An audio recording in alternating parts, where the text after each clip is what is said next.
President Zelensky, it's an honor to welcome you back to the White House. When President Putin launched his brutal total invasion of Ukraine in February of 2022, and Russian tanks rolled over the border toward Kyiv, there were those who thought Ukraine wouldn't survive for a month. So no one should forget that for you to be here today, again today, nearly 2 years later, and for Ukraine to stand strong and free is an enormous victory already. Putin has failed in his effort to subjugate Ukraine. The brave people of Ukraine have defied Putin's will at every turn, backed by the strong and unwavering support of the United States and our allies and partners of more than 50 nations in Europe and the Indo-Pacific. And Ukraine will emerge from this war proud, free, and firmly rooted in the West unless we walk away. The American people can be and should be incredibly proud of the part they played in supporting Ukraine's success. We'll continue to supply Ukraine with critical weapons and equipment as long as we can, including $200 million I just approved today in a critical needed equipment, additional air defense interceptors, artillery, and ammunition. But without supplemental funding, we're rapidly coming to an end of our ability to help Ukraine respond to the urgent operational demands that it has. Putin is banking on the United States failing to deliver for Ukraine. We must prove him wrong. The United States and Congress must, as I asked last week, it's stunning that we've gotten to this point. You know, we need to fully appreciate how it's wrong, how this is being viewed around the world and being used by Russia. Russian loyalists in Moscow celebrated when Republicans voted to block Ukraine aid last week. The host of a Kremlin-run show literally said, and I quote, "Well done, Republicans.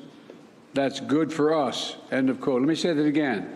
This host of a Kremlin-run show said, "Well done, Republicans. That's good for us." That's a Russian speaking. If you're being celebrated by Russian propagandists, it might be time to rethink what you're doing. History will judge harshly those who turn their back on freedom's cause. Today, Ukraine's freedom is on the line, but if we don't stop Putin, it'll endanger the freedom of everyone almost everywhere. Putin will keep going, and would-be aggressors everywhere will be emboldened to try to take what they can by force. Mr. President, I'll not walk away from Ukraine, and neither will the American people. A clear bipartisan majority of people across the United States and in Congress support your country. They understand, as I do, that Ukraine's success and its ability to deter aggression in the future are vital to security for the world at large. And I have repeatedly made clear from our first day in office, we also need Ukraine to make changes to fix the broken immigration system here. We also need Congress to make the changes to fix the broken immigration system here at home. My team is working with Senate Democrats and Republicans to try to find a bipartisan compromise, both in terms of changes in policy and provide the resources we need to secure the border. Compromise is how democracy works, and I'm ready and offered compromise already. Holding Ukraine funding hostage in the attempt to force through an extreme Republican partisan agenda on the border is not how it works. We need real solutions. I also asked Congress for funding for Israel to take on Hamas and confront multiple other threats backed by Iran in the wake of the October 7th assault. National Security Advisor Sullivan will travel to the region this week and meet with the Israeli War Cabinet, as I have met with, to emphasize our commitment to Israel, as well as the need to protect civilian life and ensure more humanitarian assistance flows and reaches into Gaza for Palestinian civilians. Secretary Austin will also travel to the region this week to step up the international efforts to protect the free flow of commerce through the Red Sea. The entire world is watching what we do, so let's show them who we are. America stands for freedom today, tomorrow, and always. America stands against tyranny and against oppression. And America stands with the people of Ukraine. Thank you again for being here today, Mr. President, and thank you for everything Ukraine is doing to hold the line for liberty in the world. The floor is yours, Mr. President.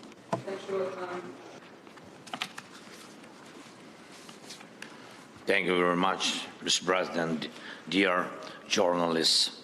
I'm glad to be here and personally thank you and tell you how Ukraine values what we've achieved together, defending life and freedom. In Ukraine, we are fighting for our country and freedom, and also in Europe, we say for our freedom and yours. And this motto resonates not only in our country, not only in our hearts, not only in Ukraine, but also in Poland and Baltic states, Moldova and others. When freedom is strong in one country, it is strong everywhere. When it burns in one soul, it presents its merits to others. Ukrainians have twice led revolutions this century, defending freedom. For nearly 2 years, we have been in a full-scale war, the biggest since World War II, fighting for freedom. We stand firm, no matter what Putin tries. He hasn't won any victories.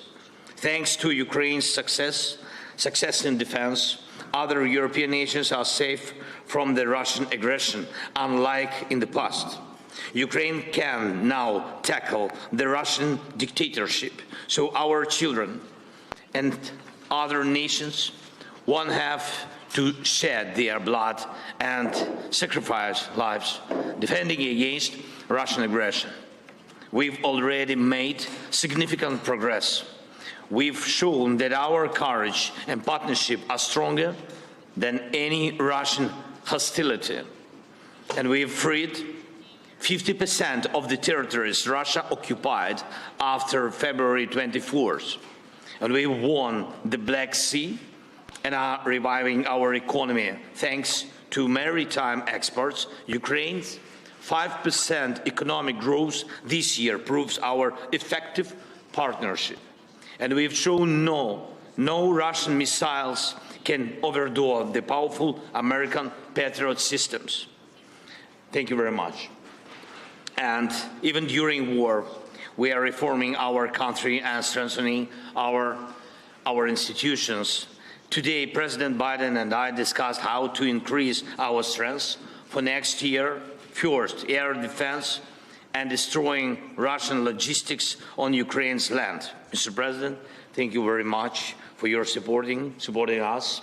And in these areas, like our victory in the Black Sea, we aim to win the air battle, crushing Russian air dominance. This will intensify our ground advantages in 2024 with our control of the skies.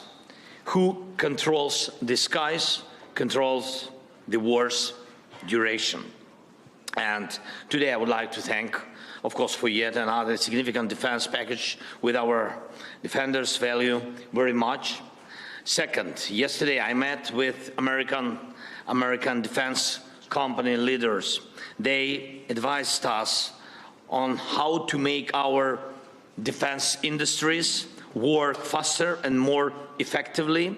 Thank you, President Biden, for this important initiative we started with you. Together, Ukraine and America can strengthen democracy's arsenal.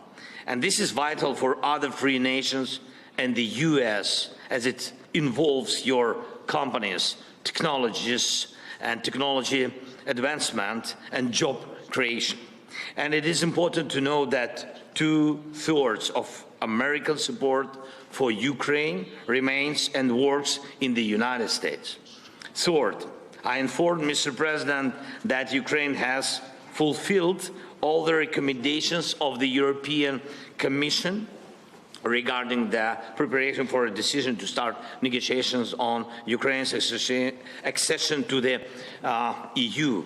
And we constantly communicate with European leaders about our joint steps, sanctions, and political efforts to pressure Russia.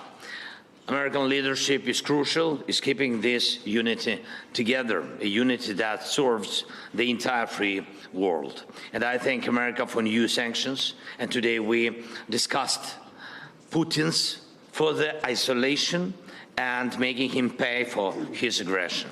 It's very important that by the end of this year, we can send a very strong signal of our unity to the aggressor and the unity of Ukraine, America, Europe, the entire free world. Everything we talked about today will help us in the year 2024. Today's discussions in the White House and in Congress, across both parties and both chambers, with a speaker, were very productive, and I thank you for the bipartisan support. As we approach Christmas, on behalf of all our Ukrainian families separated by war and all sons and daughters on the front, Ukraine's greatest wish is to near this war's victorious end. No one but Putin wants a prolonged war. We dream of a Christmas in a peacetime, of course, and we are working to turn our battlefield success into peace. And we are heading there together with you, and thanks, of course, to your support. Thank you very much, Mr. President. Thank you, America. Slava Ukraini. Thank you. Look, we're going to alternate asking questions. We're going to ask a total of, each ask 2 questions, and I will ask the first question. I will recognize the first question asker. I'll ask a question, Joel, too. But Danny Kemp. Thank you, Mr. President. For President Biden, Ukraine's counteroffensive has stalled in recent months. Congress is blocking aid, and Vladimir Putin appears ready to just wait things out. So what is the strategy for the US and Ukraine next year to try and turn this around? And if that fails, at what point do you say to Ukraine, as a friend, that it is perhaps time to start looking at peace talks? And for President Zelensky, welcome back to Washington. Can I ask you, did you hear what you wanted to hear from Congress and from President Biden? Or are you indeed more worried than when you got here? Thank you very much. Well, let me answer the question first. Let's put this in perspective. Remember how far Ukraine has come. Russia's failed thus far in trying to erase Ukraine from the map and subsume it into Russia. Ukraine has taken back more than 50% of its territory seized since February of 22. And it's pushed back the Russian Navy so Ukraine can export grain and steel to the world through the Black Sea. And thanks to the incredible courage of the Ukrainian people and the bipartisan support from our Congress, but it's not just American support. There are more than 50 countries helping Ukraine with military, economic, and humanitarian assistance. 50. The burden sharing, the U.S. has put up $75 billion, and our allies and partners have put up $100 billion. And more than 90% of our security assistance to Ukraine is being spent in the United States to provide weapons for Ukraine and replenish our stockpiles and build our industrial base. We need to ensure Putin continues to fail in Ukraine and Ukraine to succeed. And the best way for that to do that is to pass the supplemental. Yeah. Can I answer in Ukrainian, please?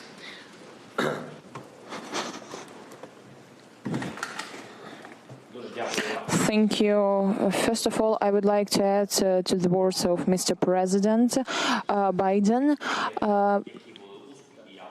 about successes. I think that these were not easy successes. Nonetheless, they were quite serious. They were serious steps forward.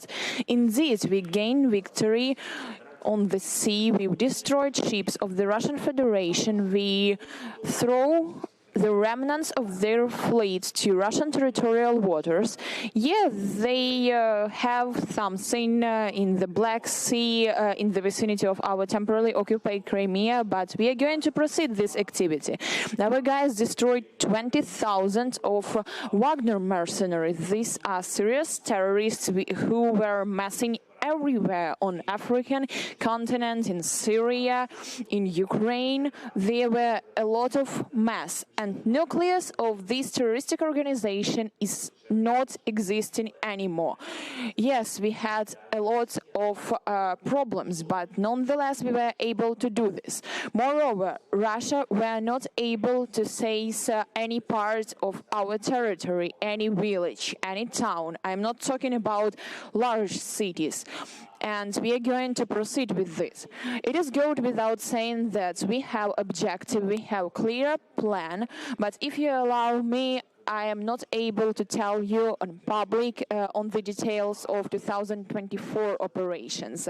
If I heard what I want, I heard a lot. Surely I told what I wanted to. I feel and experience this support from President Biden administration, from senators, and we've been talking with the speaker.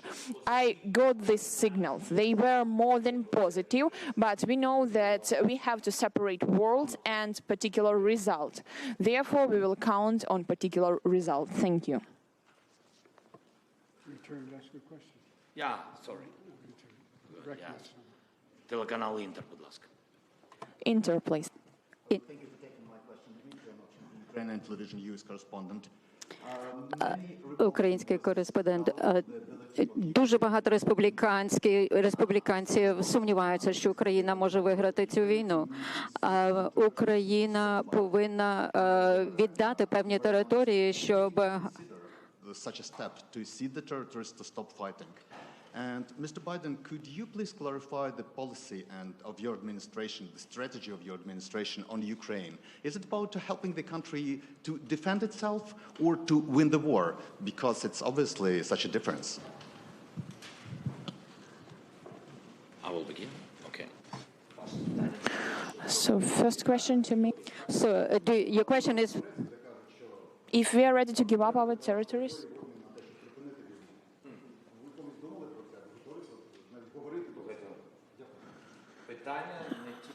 The question is not only about our words or thoughts. The question is about for what we are ready and for what we are not. How Ukraine is able to give up its territories. That's insane, to be honest. We are mentioning God very often. That's not about Christianity. We have our people there, we have our families there, we have children there. That's a part of Ukrainian society, and we are talking about human beings. They are being under tortures, they are being raped, and they are being killed. And those voices which offers to give up our territories, they offers as well to give up our people. That's not a matter of territory, that's a matter of lives, of families, of children, of their histories. I don't know whose idea it is, but I have a question to these people if they are ready to give up their children to terrorists. I think no. We want to see Ukraine win the war. And as I've said before, winning means Ukraine is a sovereign, independent nation, and that can afford to defend itself today and deter further aggression. That's our objective. Trevor, Reuters. Thank you, sir. First, a question for both of you. Given the Republican skepticism of the Ukraine effort, do you worry that a second term for President Trump would be the end of an independent Ukraine? That's for both of you. And then for you, President Biden, just an update, if you could, on the situation in Gaza, on the reports that Israel has begun flooding Hamas tunnels, and just the offensive in southern Gaza generally. How long do you think that operation should last? Thank you. First of all, with regard to political support for Ukraine, there is a strong bipartisan political support for Ukraine. Small number of Republicans who don't want to support Ukraine, but they don't speak for the majority, even the Republicans, in my view. We're in negotiations to get funding we need, not to promise, not making promises, but hopeful we can get there. I think we can. And you're right, the world's watching what we do. Would just send a horrible message to an aggressor and allies if we walked away at this time, and it would hurt our national security. You want me to answer the other question as well? With regard to, say it again? Sorry, so the question was just if you could talk a little bit about the Gaza operation, Israel flooding Hamas tunnels, and if you've had conversations with Bibi Netanyahu about how long that operation should last.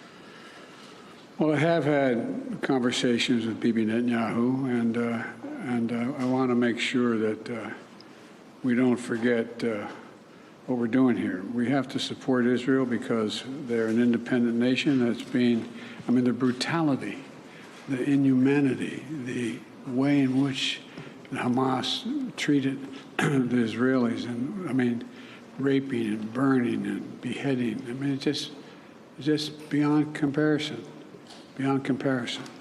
And to anything else that I've seen since I've been here, and I've been around for a long time. But I think that we have made it clear to the Israelis, and they're aware, that the safety of innocent Palestinians is still of great concern.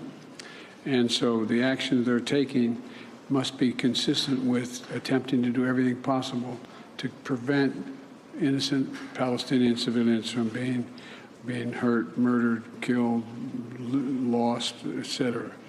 And look, it doesn't lessen their responsibility going after Hamas for innocent Palestinians and Hamas. Look, we have a responsibility to protect citizens and ensure they have access to humanitarian assistance. That's why I've worked so hard with our Arab friends as well as the Israelis to get humanitarian assistance into Israel, literally getting up to 140 trucks loaded with gear, loaded with food, loaded with everything that is needed by the Palestinians, including fuel. So, you know, Israel has stated its intent to fulfill these responsibilities. It's very difficult. With regard to the flooding of the tunnels, I'm not at liberty, well, there is assertions being made that there's quite sure there are no hostages in any of these tunnels, but I don't know that for a fact. I do know that, though, every civilian death is an absolute tragedy, and Israel stated its intent, as I said, to match its words with its intent with actions. That's why I was talking about today.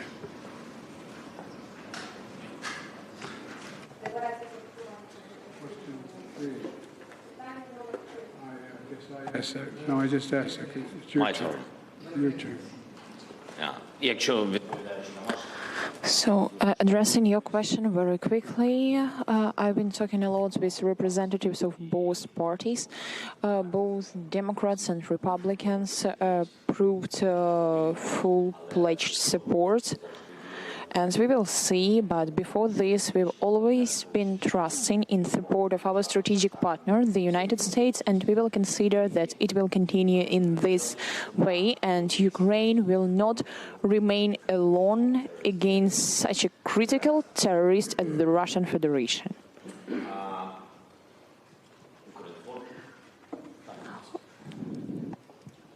Thank you so much. My name is Yaroslav Dovopol, Ukrinform News Agency, Ukraine. Next summer, the United States will host an anniversary NATO summit in Washington, D.C., which raises a lot of hope, especially for Ukraine. President Zelensky, what does the Ukrainian side expect from this summit? And do you hope to hear direct invitation for Ukraine to join the alliance? And President Biden, under what conditions is the United States ready to support the initiative of inviting Ukraine to be member of NATO? Thank you.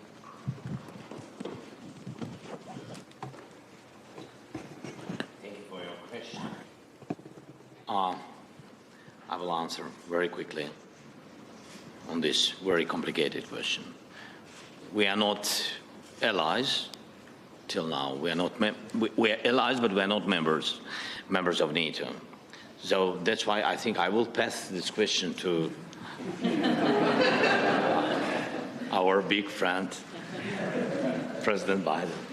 Well, look, I'm very proud that how strong and unified NATO has become. And now it's even larger. Putin wanted the federalization of NATO when I met with him in Geneva right after I was elected. And he's gotten the NATOization of Finland instead. And NATO will be in Ukraine's future, no question about that. But as we said in Vilnius, Ukraine will become a member of NATO when all allies agree and conditions are met. Right now, we have to make sure they win the war. And, we launched a joint declaration of support alongside President Zelensky and the G7 leaders in Vilnius, outlining a long-term commitment to supporting Ukraine's defense needs. We also hosted a defense industry conference last week here in D.C. to get that critical work done. So it's a step at a time. Thank you all very, very much. This concludes thank you, everybody. Thank you, everyone. This concludes the press conference. Thanks, everybody. Thanks, everybody.